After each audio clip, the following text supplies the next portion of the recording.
Tukwaniriza mu program ey'ensonga Lugonvu's Show.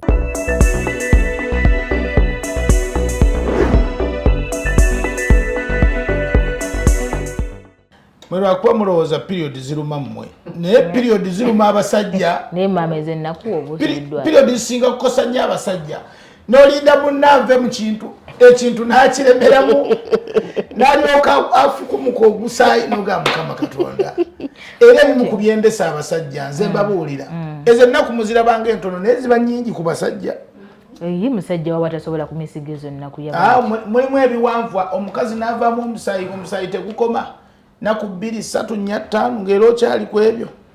Bogenda ozitola mu mwezi mu buli mwezi n'ozitola omwaka omanye ennaku z'oba omazenga. Oba wapasa bonaku kumfirako obufiizi eri asutandise. Musawo. Tuli kumpewo. Tuli kumpewo. Oh my goodness. Kibuuzo kiwulidde.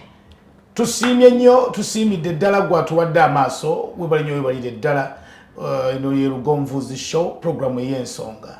Tukomyewo nga bwe twabalaganya era nga weetuli okubaweereza mwebale nnyo abagoberera omusawo Aida Nassolo wonna abagenda ku Wandegeya Imaging Center okubeera nga mwekebera okutegeera ebibatawaanya okutegeera ebibaluma bw'omala okuwulira show ku Lugonvu's Show naawe noga nti musawo ekyo kyasomesezza kirudde nga kinsumbuwa eddakiika 2 zisusse okubeera oluyimba ewaka abamu tukyenyumirizaamu nze mu dakiika ezi mba mmaze kumbe ebirwadde byerere bye twetisse bannange abagenda ku Wandegeya mugende ku Wandegeya babakebere ate mujjanjabibwe mutereeze obulamu bwammwe Wandegeya Imaging Center basinganibwa ono Wandegeya mu bitaala awasimba butakisi obugenda entinda obugenda kamwocha webulyawo ebipande byaffe ojja kuba obiraba biriko Wandegeya Imaging Center jangu musawo Aida Nassolo n'abasawo abalala bonna abawandegeya webali era bakwesunze okukebera era okujjanjaba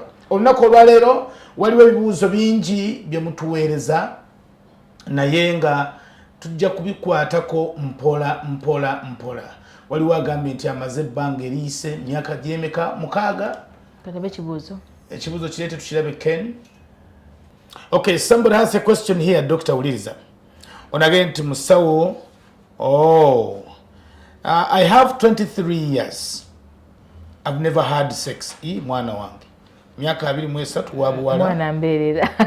Miaka 23. Mbebefu. Nga kwese ekitiibwa Bwakabaka bwa Buganda bonna buli awo.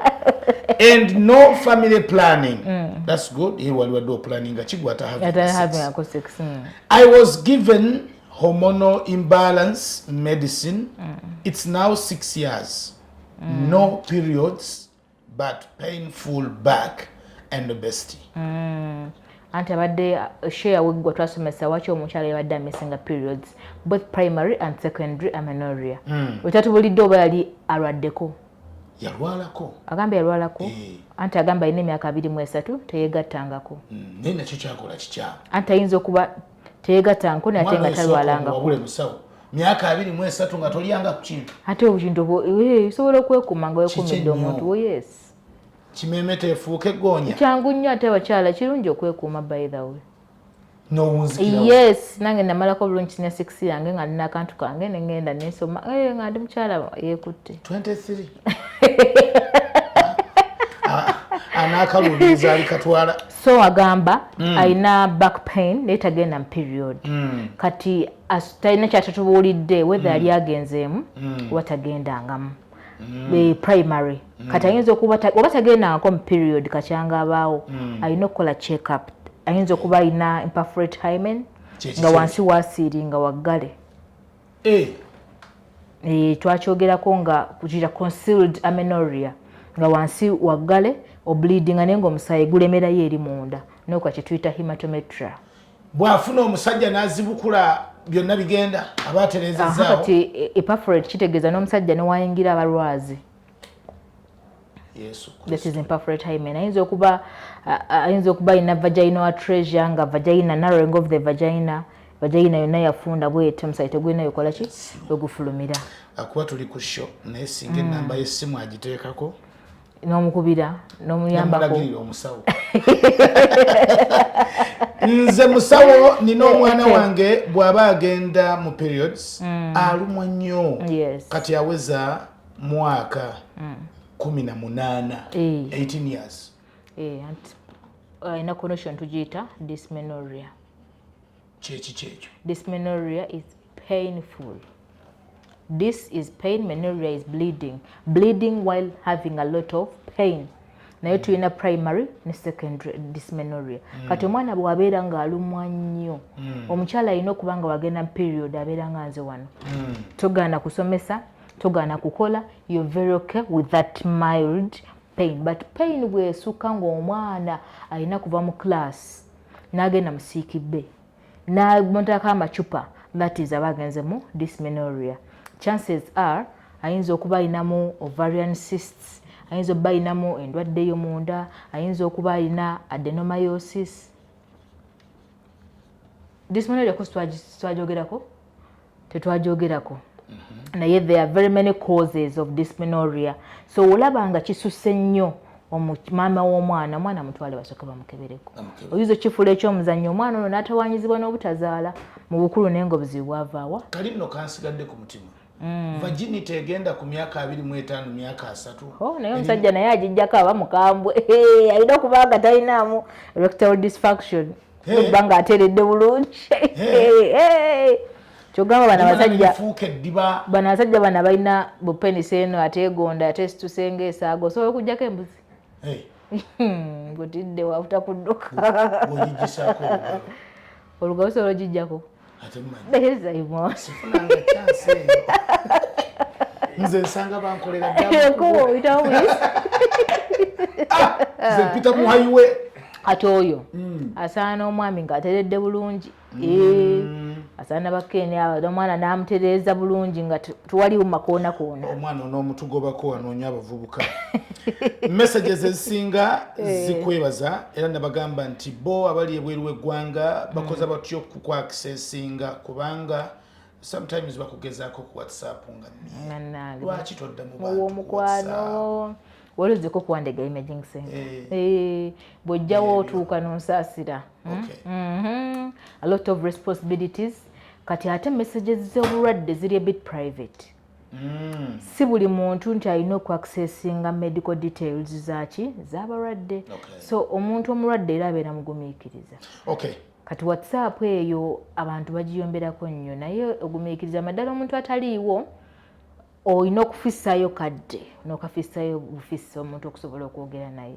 Katusimbule today's show. Musawo Aida Nassolo wa Wandega Imaging Center ogenda tutwala mu kusoma ku periods ezisinga okutawaanya abakyala. Omukyala n'alyoka abundugula omusaayi omuyitirivu ennyo. Omusaayi ne gusukka n'osanga omusaayi nga gukutte mu binaabiro. Omusaayi mwebase nga ataddeyo kapaadi tannaba wadde okulootayo ekirooto ekimu nga n'essuuka zaafudde dda n'ogamba bannange ono tanfeeko. Omusaayi ogwo guvaawa era kiki ekireeta periods ezo. Musuuka webaka otidde ogamba bannange ate nnyinza okwekyusa ngenda okwekanga ndi mu redisi. Ne bw'otuuka okubaako koolya n'ojjukira ekibaafu ky'omusaayi appetite n'efiira. Ate ogenda kuwasa omukyala tagenda mu period twagamba tagenda mu period mulwadde. Era olina okuguma nti omukyala alina stages zayitamu ogenda mu period. N'ogwo omusaayi omuyitirivu nagwo guli condition tugiyita menorrhagia. Okozesa nayo green. Nga kuliko ekigambo meni. Ate twava mu basajja tokimanyi ne menopause, menorrhea. Oba lwakuba ekitundu ekirwala abasajja bye bakyagala ennyo. Why? Sorry, mpanise it is menorrhagia. Menorrhagia? Yes. Munsaasire bassebo ne bannyabo bino ebintu nange enjiga biyiga. Menorrhagia kitegeeza heavy and prolonged bleeding. The last time twagamba menstrual disorders were 4. 1 amenorrhea. Twagamba buli mukyala alina okugenda mu period singa batali lubuto. Amenorrhea eyokubiri menorrhagia heavy and prolonged bleeding. Netwogera ku dysmenorrhea painful periods. Eyokuna nebeera oligoamenorrhea oligoamenorrhea ng'agendamu obusaayi butono. Omukyala alina okgendamu omusaayi gwenkana gutya? Males. Omukyala oba opimye males ng'opimidde mu kikopo males alina okuba ng'omukyala tasukka males 5. 50 mils. Mils 5 bakatuzipime batya? Kubanga 500 mils kyekikopo ekijjudde. 500 mils, yes. Yes. Kakati 10% of 500 is 50. Yes. Kati ekikopo tampeko singa ogitemamu obutundu 10. Omusaayi gwalina okuvaamu omukyala. So menorrhagia means heavy bleeding. Omukyala na bleeding above 80 mils. 80 mils kitegeeza ki? Kwe kuvaamu omusaayi omungi nga buli ddakiika ndowooza lw'essaawa omukyala alina okubeera ng'akyusa pad. Twagamba last time menstruation erina kulastinga between 2 days to at least 7 days. Owa 7 atama. Owa 7 aba agenzemu nnyingi naye tuwa that allowance. Bw'ogendamu between 3 to 4, ogendamu 4, 5, awo oba nomo. Naye bw'olaba ng'otandise okusuka 5, 6, 7, 8, 10 days ng'ogenda mu period. Ate ng'omusaayi mungi awo bw'ogeze mu kye tuyita menorrhagia. What causes menorrhagia? What causes menorrhagia? Era abakyala twagala tubawulire kiki ekireetera omuntu okubeera ng'avaamu omusaayi omungi? Because tekiri nnomo. Obubonero kw'ogenda okukirabira nti omuntu alina menorrhagia. 1. Heavy soaking of the pad. Nga pad eyiyo kwegamba ejjula mangu. Ate bw'ejjula evaamu clots. Ebitole. Those heavy clots. Okuzuukuka ng'okyusa pad. Osanga omukyala ng'ekiro alina okuzuukuka, alina obbeera ng'azuukuka ng'akyusa paadi nga kwegamba n'okufuna kamunguluze during period. Ekitegeeza oba ovaamu omusaayi mungi nnyo, body eno negenda mu electrolyte imbalance. Oba omuntu aba n'omusaayi gwe nga mungi? Omuntu alina omusaayi of course. Buli omwami n'omukyala buli omu alina omusaayi. Naye tolina kuvaamu musaayi mungi. Ovaamu omusaayi omungi n'omubiri gwe nnyini gukola ki? Gunafuwa. Era tugenda kwogera complications eziva mu heavy bleeding omukyala. Era omwami weegendereza omukyala bw'omukwananga n'agamba nze no period mmalamu week. Soka weetegule. Ayinza n'okumalamu emyaka 10. Anti oyo omukyala, if you have problems with the period, chances ojja kuba n'ebizibu n'okuzaala. Abakyala balina issues. Omuntu alina menorrhagia asobola okugenda mu period n'ayisawo emyezi 3 n'atagendamu. Bwazzeemu amalamu omwezi. Bwazzeemu okugenda mu period amalamu ennaku 10 n'agamba musawo mpera ne padi yonna enjokyezza. Nsabuse. Yes. Wamala okuvaamu bw'ati then ate n'ayisawo emyezi emirala 2 nga tagendamu. Kati oyoba ogenda timing oti olubuto. Aba ne problems with a menstrual cycle. So try discussing a menstrual cycle. Netulaba engeri gy'olina okugendamu omukyala. Kati era tugenda kwogera lwaki wali badde ovaamu omusaayi ogw'omuki omungi. Cause namba emu. Tugenda covering all ages, myaka gyonna. Yes. Ekyo tuyeta hormonal imbalance. Hormonal imbalance. Yes, twagamba wogenda mu period oba ne action ya hormone tugiyita progesterone hormone. Yes. Progesterone hormone ye hormone eyingirawo ng'omukyala agenda mu period. Yes, you're supporting a period. Kati kitegeeza too little progesterone oba too much progesterone. Ereetawo heavy bleeding. Lwaki? Buli mubiri gwo we gunaasindika higher levels of progesterone hormone, omusaayi gugenda kubeera mungi until you reduce the levels of progesterone hormone. Yes. Ate buli progesterone wenaabeera ntono nnyo egenda kulemererwa bika progesterone era yevunaanyizibwa ku kukendeeza period eno. Kati hormonal imbalance kitegeeza emibisi gye egy'omubiri tegikwatagana. Progesterone wa emibisi the hormones. Hormones gye mibisi. Abakyala gye tutambulirako. Era ojja kwegeneza omukyala agenda ennyo mu period ebiseera ebiwanvu abeera dry. As in? Abeera dry mu sex. Nga mwegatta abeera dry. Because hormones ziffe abakyala okufuna wetness eyo. Era erina okubeera ng'ekyamuse. Obusimu, the nerves. Kati omukyala okukyammuka, it is the action of the hormones estrogen kati obeera ne increased levels of progesterone gwe nokukanga gwe enkyamuka yo era ntono walabaddeko n'omukyala n'omukwatako n'omunoonya n'otambula n'odde Masaka n'otuuka nga talina kyammuka era naye ffe ate tetukirwamu bw'otacyamuka nze nga nkyamuka ekyo nga kiggwa sibirwisa era bwenkebera n'enkebera nga ndowooza munnaye ndabika byenkebera tebiriyo awo nga ate ng'oyitawa era oluguudo gy'ogenda luba lukyali lwafu naawe ogenda kwetuusako obulabe tusalaasala amagezi ekyo ne kiggwa nogira edduso naye ne mba nga siridda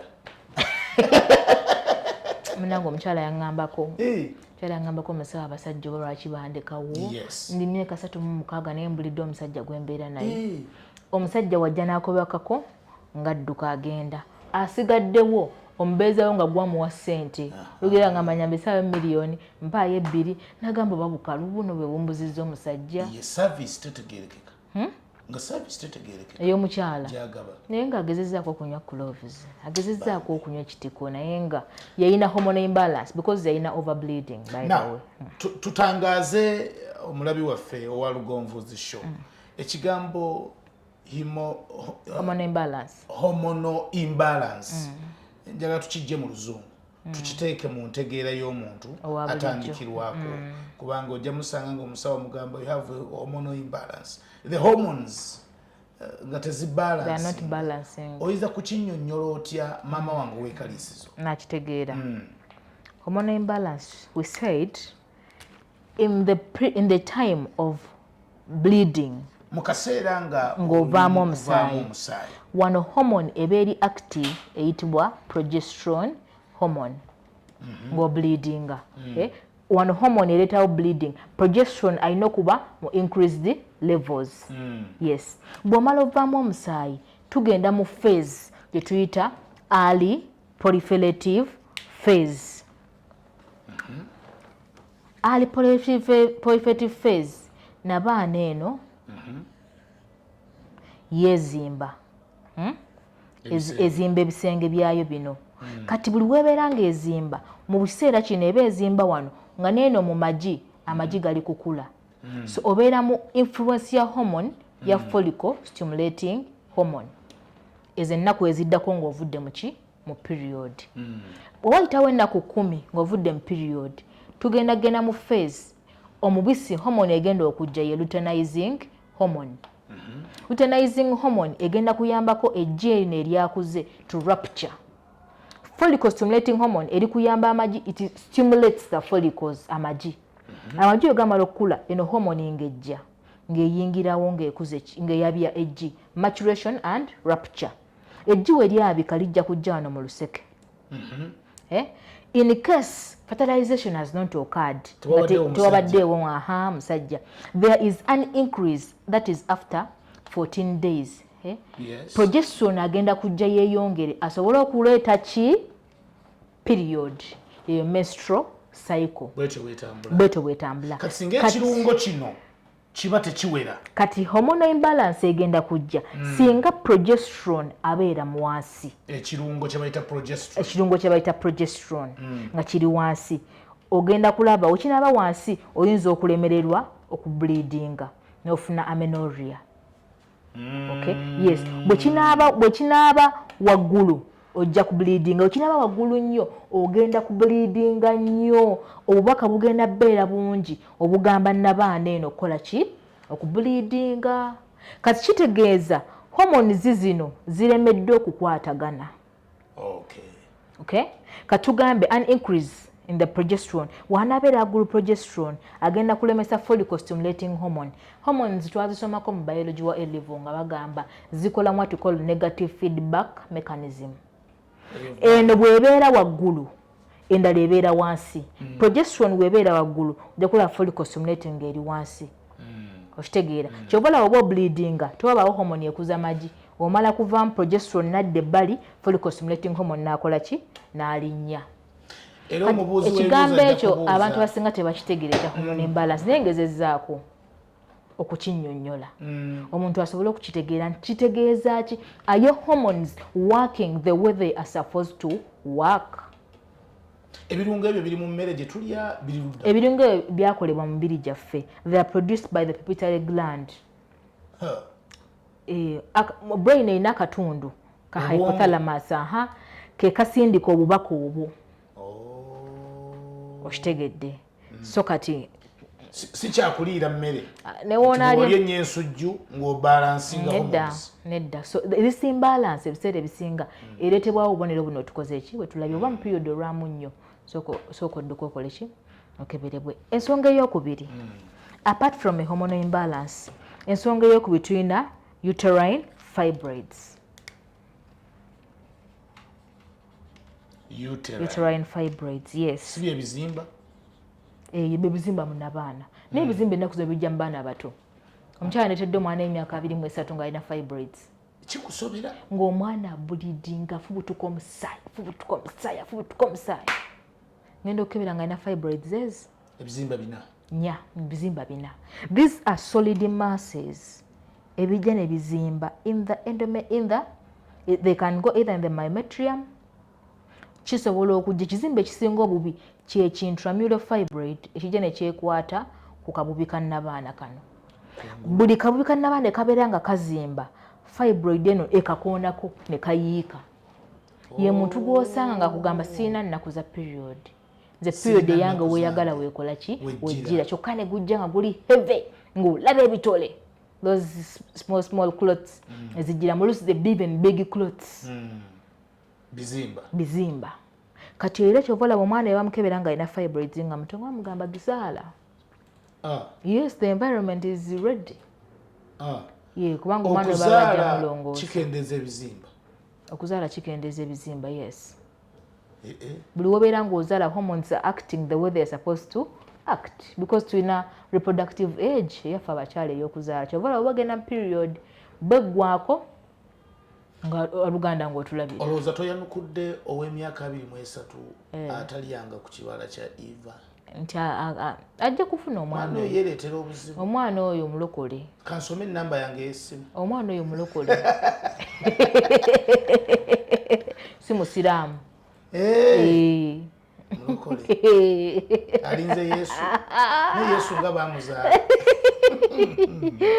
So kati tutegedde uterine fibroids just myomas, muscles zino ezannabaana with an increase zisindikibwa hormones ezo extra levels of hormones ngokola ebizimba kubanga hormones tezifunctioninga katugeze omukyala aluddewo okuzaala you keep passing out blood budakiika hormones kati kivaamu uterus ngagamba akatandika okukola ebintu myomas.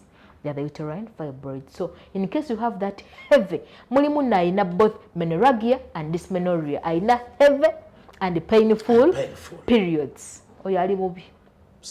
Obulumi bukuluma ne pad naye kufukidde pad. Kyokka n'ogattako n'omusajja okuyomba igwe tova mu period. Kyokka ate olumizibwa otwala ssente zange. Kyokyo. Kubawunyaawo musawo. Andi abana stress. Bannange kapaadi katuyisa bubi. Ate kabayisa bubi mwe temubisimba. N'okalaba obulabi. Lwaki? Mwekwekeko. Lwaki woweekweka? Wampazanga olowooza sigenda period. Oba oyagala tagenda period wa menopause waali. Ng'ogenda ku bakadde. Bwe kasukka nako katama. Musawo. Tugende ku ensonga eyokusatu. Yes, another factor tulina endometrial hyperplasia. Endometrial hyperplasia kitegeeza akabubi kano akannabaana kano nenga nkubye nnabaana ku nsi ya Katonda. Endometrium nayo kennyini egamba okuba. Endometrium yeezimba nnyo. Endometrial hyper is overgrowth. Yes. Plasia of cells. Endometrium eno erina obutafaali kati buzimba nnyo. Akabubi kali. Era endometrial hyperplasia singa batefiiriddwako ng'obudde bukyali, it can later develop into endometrial cancer. Cancer ow'omunda. Cancer wa endometrium wakana akabubi. Yes. Kati kitegeeza these cells zino eziri wano zijja kufuuka abnormal. Zisobola okwefa ne zifuuka abnormal. This one can even occur mu mukyala yagenda mu menopause. Era bw'ogenda mu menopause n'oddamu n'olaba ku musaayi duka misinde mu ddwaliro olwo olunaku lwennyini tolwawo. Chances akana akabubi cells ziyinza okuzuukuka ne ziddamu. Bwe ziddamu ate ng'ogenza menopause zikola abnormal growth ekiddamu nga kansa. Watugamba omusajja ne bwaba muwanvu atya tayinza kuyingira mu tasobola kuyingira mu nnabaana. Omusajja ye Katonda yamukolera ono waliwo omumwa gwa nnabaana akoma wano. Ne bwaba mudinka ne waba mudinka ate ogenda yitawa the cervix the uterus erina opening ne closure e cervix. Timing eri open. Yes, it only opens ng'ogenda kuzaala. The cervix only opens ng'ogenda kuzaala. After birth eddamu ne yeggala. Ekitegeeza temutya nnyo. Waliwo yatugamba nti nze kankabula mpaka ne nnabaana ne njijjamu. Mama era neewaanirako nze omutuuka paka mu nnabaana munda era mbeera mu nnabaana munda. Ffenno bwe tuyingira tuba tuwuze tuli mu nnabaana. Ati kati ojja kuwasaayo omusawo. Kati omugamba you have reached the cervix. Okay. Now from there kati ng'omwami wange so muga now you're in the Bartholin gland. Shift and go to it. Don't reach the cervix. Don't reach the cervix. Ngatabusi. Kati oba olaba mama wange si musawo. Kyanyamba nnyo. Waliwo systems abamutegeera. Waliwo another cause. There are very many causes, yes. For menorrhea. Cervical polyps. Cervical and endometrial polyps. Olubaawo olujjudde. Tusangule. Cervical and endometrial polyps. Polyps kiba kizimba naye nga kyakula bwe kiti. Mwanyi wakitukebera ebintu bino because si ye gwabiyita, they are not sexually transmitted. Era munno olaba nga alina heavy bleeding ndiko omutwale mu ddwaliro. Yes. Osobola okumanya kiki ate yeyenze mbu yabujje ku musajja nedda. Abadde babalanga ekikulukuto. Ekikulukuto wakiwulira mu Bayibuli. Si kyekino. Kyekino kyennyini. Heavy and prolonged watch. Ayino sibadda. N'abakakati bakirwala. Myaka 10. Myaka 10. Abakakati. Ate okumanya ekikulukuto kizibu. Omusajja ogenda okuzuukuka nga bamutwala. Essaala ekijjawo. Nedda kisebo. Omusajja ogenda okuzuukuka nga bamutwala. Nedda essaala sebo tekijjawo. Nina kyemmanyi essaala kyagiremeraawo. Pola. Cervical and endometrial polyps. Bino ebizimba obizimba bijjawuze. But still naye bikolebwa hormones zino okubeera nga tezitambudde buki bulungi ne bijja ne byetimba mu magwa nnabaana. Ye mukyala era omwami era agamba naye nze bwe mba ngenda munda eyo kuna kantu akakaluba. Kuna kantu akakaluba oba kabaka n'akwatayo engalo. Nagamba omukazi alina ejjinja munda eyo. Yes. Liba linkugira. Era inayingirayo nga wali soft. Abalala wabanga akabaaluuni. Weeyo. Wanga analowooza nti. Mukazi we analowooza alina akabaaluuni. So wange talina akabaaluuni. Kale bozi nasanga bazinyira ku TikTok. Mbu wali engeri y'akabaaluuni. So, ate nagamba nti kabaaluuni, it could be an ovarian cyst. Ibyo nebizimba. It could be katekana akabaluni, they are not solid masses. Akabaluni, they are cystic masses. Ebizimbe bibeeramu amazzi. Tuyina ovarian cysts ne cervical cysts. Bwe baluni. Katekana akabaluni, cervical cyst kizimba kijja wano mu magwa nnabaana ne kituula wano bwe kiti. We call it a Nabothean cyst. Era ku scanning ngamba, there is a round, well-defined, thin-walled cystic mass in the cervix. Kati gobo jana okuona wano, oba ulira kakabaluni kalinga akagondo linga agalo okkaabya. Era omwami ow'eddala agamba kankaabye mpulira akantu akaligonda gonda. Bisooka ne bibanga ebinyuma. Nga tebikyali. Era kituufu alina akabaluni. Njala walina akabaluni. Njala walina akabaluni. So this Nabothean cyst yo ate ojja kumala sex, after sex ogenda okulanga ofuka omusula ovaamu obutole bw'omusaayi. Oluusi kati period ogenda ogyetegeeza nga egiramu obutole. Yes. So all these you cannot know. Ffe tukuwa hint. But wano mu kukebera you diagnose n'ogamba this is a Nabothean cyst, this is an ovarian cyst, because ovarian cyst yeebeera eno. Naye mmwe abaami engeri gye mugende wala bw'otuuka wano kana akabaluuni akazimbibwa wano osobola okukawulira bufunda bwa budde musawo tugende ku obusembayo obulwadde obusembayo bwengenda okubagamba there are infections more so endometrial infections. Infections ezijja ne zikwata mu magwa n'abaana ne zikwata n'akabubi ka n'abaana, that is endometritis ne cervicitis.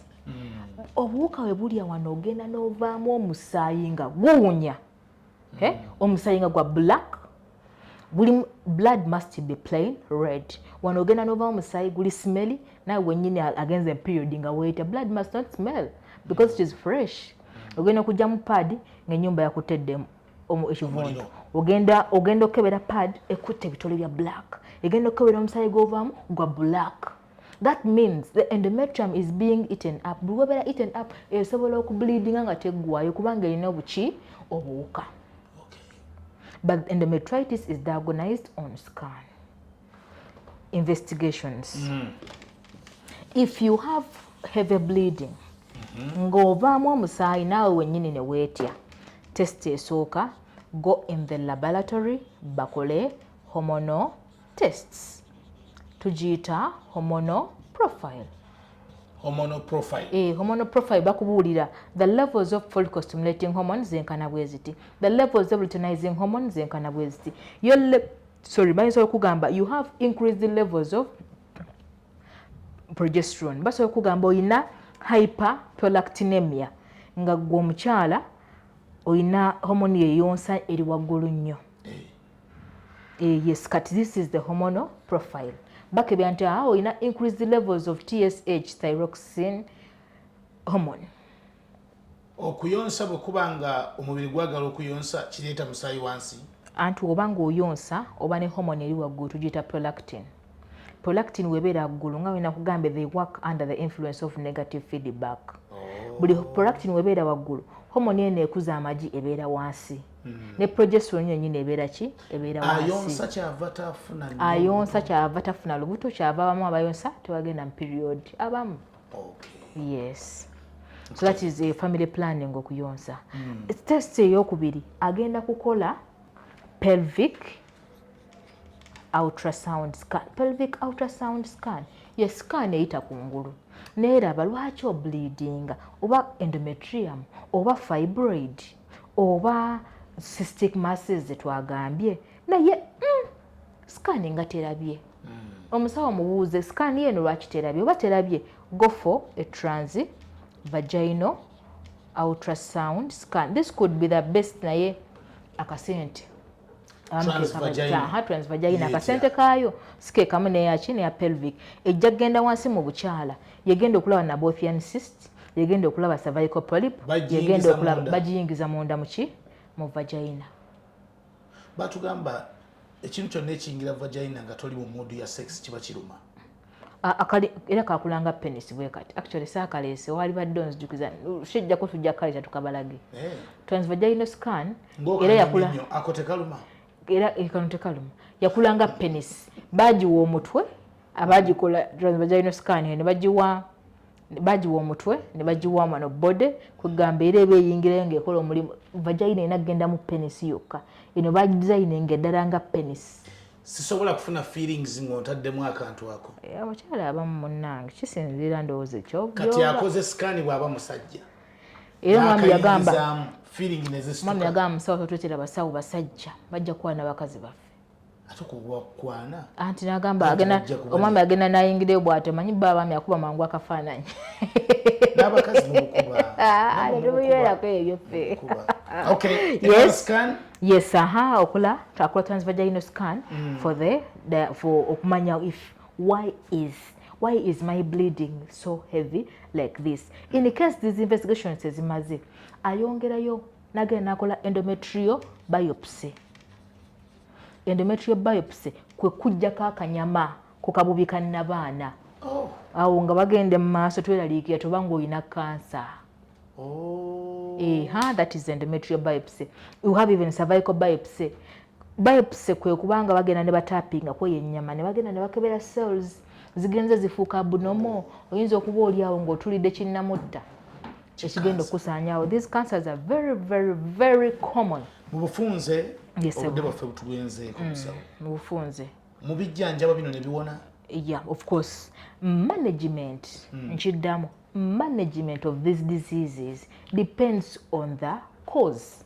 Kyova olaba zino tests zonna zaagala kunoonyereza obuzibu bukola ki. If the problem is an abortion cyst, treat eveewo.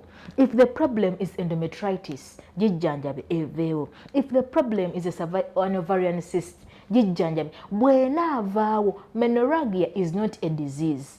Menorrhagia is a symptom of an underlying disease. This is, you know, ndina fibroid yeleeseewo ki menorrhagia. Kitegeeza fibroid bw'enaavaawo, menorrhagia will be solved. Fibroid bw'enaavaawo, period zange zigenda kuddayo nga tezikyali heavy, nga tezikyali painful, nga tezikyali prolonged nga wezikola ki, nga woziraba nga zikutawaanya gwe omukyala. Eno show a broadcastinga every Sunday.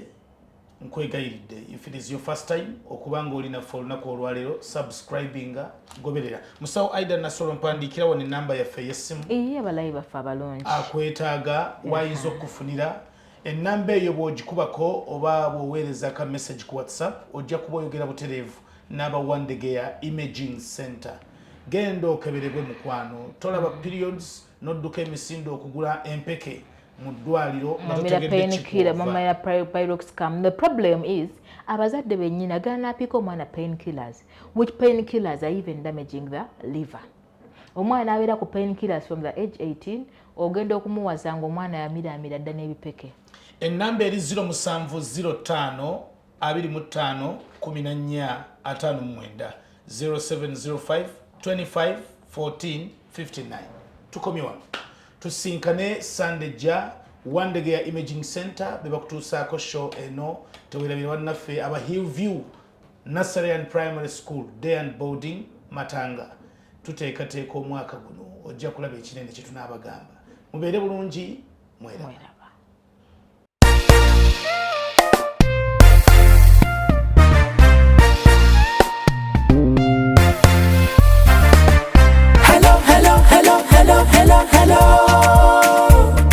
Yefe Hillview Primary, Checho Primary. Twajja kusoma sikulya mmere, sikulya mmere. Nakalo matanga ketwafuna, ketwafuna. Mumasaka site mwetusangibwa, awo mwetusangibwa. Abazadde baffe mwebale okuweerera naffe tusoma.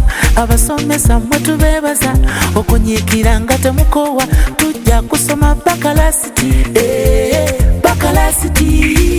Let us celebrate, 'cause we are on top. We are the ambassadors. We shall never stop. Eyo yebadde program Lugonvu's Show.